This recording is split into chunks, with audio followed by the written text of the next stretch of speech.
রশ্মিকা মান্দানার এই আই মেকআপটা কিন্তু ভীষণ ভাইরাল যাচ্ছে, তাই তোমাদের জন্য নিয়ে এলাম এর শর্ট এবং ইজি টিউটোরিয়াল। চলো দেরি না করে আজকের ভিডিওটাকে শুরু করা যাক। তোমাদের যদি আইয়ে ডার্ক সার্কেল থাকে অবশ্যই খুব সুন্দর করে কনসিলার দিয়ে এটাকে হাইড করে নেবে। তারপর নিয়ে নিচ্ছি একটা ট্রানজিশন শেড, সুন্দর একটা হালকা কালারের ট্রানজিশন শেড নিয়ে পুরো আই লিডটাকে কভার করে দিতে হবে, হালকা হালকা করে ব্লেন্ড করে নিতে হবে। তারপর এটাকে আমি আমার চোখের নিচেও অ্যাপ্লাই করে নেব, যাতে ওপর এবং নিচটাতে একটা ব্যালেন্স বজায় থাকে, নিচটা যাতে ফাঁকা ফাঁকা না লাগে। হালকা হাতে এই মেকআপটা করতে হবে। তারপর নিয়ে নিচ্ছি একটা ব্রাউন শেড, এটা একটা লাইট ব্রাউন শেড। আউটার কর্নারে ছোট্ট একটা ব্রাশের সাহায্যে অ্যাপ্লাই করছি। যারা বিগিনার আছো বড় ব্রাশ ইউজ করবে না, ছোট ব্রাশ নিয়ে অল্প অল্প করে অ্যাপ্লাই করবে, তারপর সেটাকে ব্লেন্ড করবে। ছোট ব্রাশ দিয়ে যদি অ্যাপ্লাই করো তাহলে ভুল কম হওয়ার চান্স থাকে।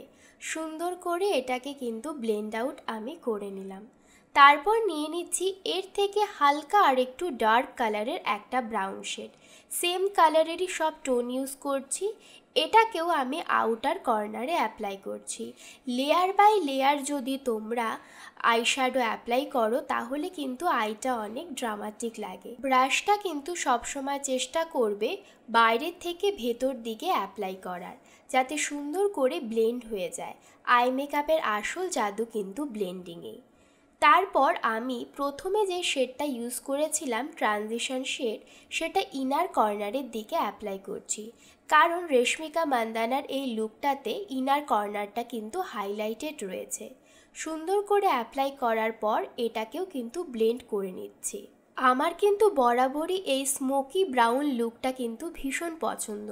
তোমরা কী ধরনের আই মেকআপ পছন্দ করো অবশ্যই কমেন্ট করে জানাবে। ডার্ক ব্রাউন শেডটা আমি আমার আইলিডে অ্যাপ্লাই করেছিলাম, সেটাই কিন্তু আমি আমার চোখে নিচের দিকে অ্যাপ্লাই করছি, ঠিক যেরকমটা রশ্মিকা মান্দানার আই মেকআপে রয়েছে। এখন আমি কাজল দিয়ে আমার চোখে একটু লাইন করে নিচ্ছি। খুব যে নিখুঁত লাইন হতে হবে তা নয়, কারণ এটা আমরা ব্লেন্ড করে দেব।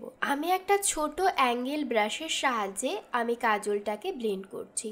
আমি নিয়েছি ব্লু হ্যাভেনের কাজল, কারণ এটাই একটু স্মাচ করা যায়।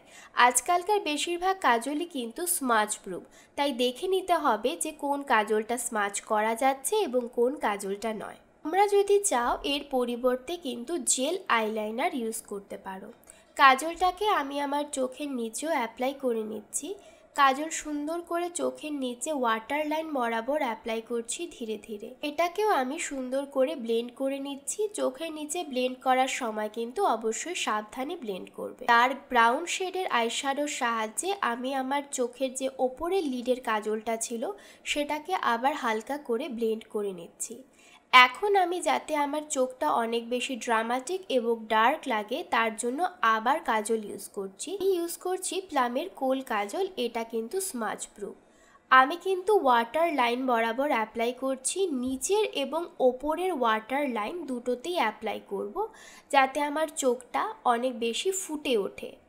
এবং আমি এখন অ্যাপ্লাই করছি একটু শিমার হাইলাইটার ইনার কর্নারের দিকে, কারণ ইনার কর্নারটা কিন্তু হাইলাইট করতেই হবে। এখন আমি ইউজ করছি মেবলিনের মাস্কারা, যাতে আমার আইল্যাশগুলো খুব সুন্দর দেখায়।